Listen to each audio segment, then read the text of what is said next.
If you are an agency owner, a coach, or a consultant, and you are using a CRM of some sort like ActiveCampaign or HubSpot or ConvertKit, and you plan to do something like email marketing or just reach out to clients, this video is going to be very important to talk to you about engagement tracking and why it's important to do that. And what does engagement tracking actually mean? It sounds like the name says, it's tracking the engagement of the people you have in your email marketing tools or in your CRMs. And I'm going to show you firstly how to set this up in ActiveCampaign, because they kind of offer it out of the gate as one of their automations, but there's a couple of things you need to do to finish it off. But also the concept, I'm just going to explain the concept because then you can apply it to lots of other platforms. I've set this up for clients in HubSpot. Haven't done it in ConvertKit yet, but the concept will be exactly the same if they give you that level of functionality. So what is engagement tracking? Basically, every time someone opens an email from you, they click one of your links or they respond to one of your emails. Typically, we're talking about email marketing here. Then we want to basically indicate that they are highly engaged. They have recently taken an action that indicates they are engaged with what we're sending or what we're doing, or they've opened our messages, things like that. And naturally, from when someone takes an action, their interest level is going to decline as time progresses.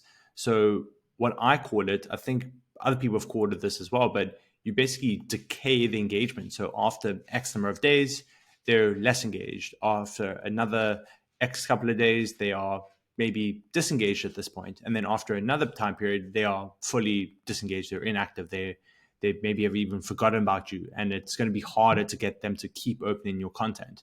And why we want to do something like this, for example, let me give you a real example that just happened. I was working with a client. He's a coach, runs an online coaching business, and we start to send out emails to quite a new list that he hadn't been emailing for a long time. He'd been collecting emails and people had been given in the emails, but he just hadn't been emailing them.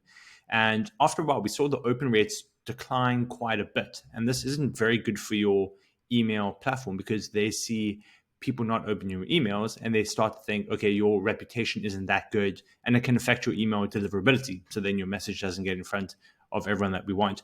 So if you're engagement tracking, this means you can say, okay, we know our open rates are a little bit low, or this group of people aren't really opening our emails. Who is opening our stuff? Who does want to read what we're doing? And we can target just those people to send our emails or our messages, and that's going to pump up the open rates. And we're obviously going to know who's most interested and most likely to convert, because then you can go reach out to them as well on Messenger, for example, or Twitter, wherever you can do one-on-one communication, or email. And you can say, hey, you don't have to say, I know that you're opening all my stuff. You can say like, hey, great having you on the list. I mean, is it, do you want to maybe get on a call? They're more likely to be responsive to what you're doing. So we did this and we pumped up the open rates like 45% on that first email of just using the highly engaged segment, which was a couple of hundred people.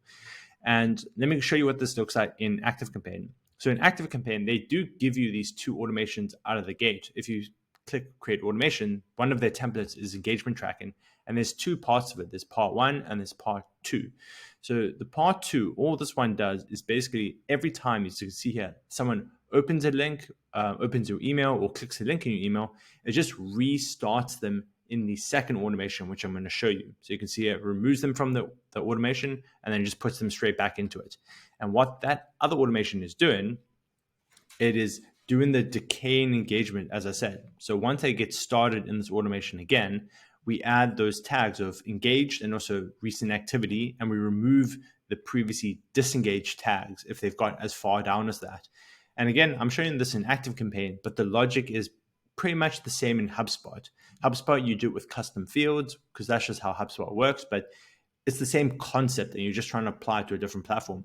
And you can see here, after 7 days, we remove the recent activity. They're still engaged, but it's not recent activity. And then 21 days, they still haven't done anything else. They haven't opened any more emails. Maybe we're not sending any emails, but still no more further actions have happened after 21 days. Now we can say they're kind of disengaged, unfortunately, and we remove the engaged tag. So you can see how we start with this engaged group and they get smaller and smaller as we remove the tags and add different tags. And then eventually we get to the inactive stage, and we can say they are fully inactive. And maybe at that point, we just want to remove a lot of those people if they're still not opening our emails. So you could send different emails to the disengaged group. And if they still not opening, then you probably just want to remove them. But anyway, that's what I want to show you in this video is how to do it in ActiveCampaign firstly, but also just the overall concept of engagement and how it decays when it comes to like email marketing and outreach. And obviously, if you want help setting these things up for your business, so you can have those segments clearly defined and you track an engagement, and you can obviously reach out to the people who are most engaged, get them on sales calls and convert them, then you can also reach out to me and I can help you get set up. Usually on ActiveCampaign, HubSpot, also set up things on ConvertKit. So those are the three I mostly work with. But if you have something else, you can always reach out to me. We can still have that discussion anyway. But I hope you found this useful. And again, especially if you're an agency owner or coach or consultant, these are very useful concepts and very useful things I've set up for people.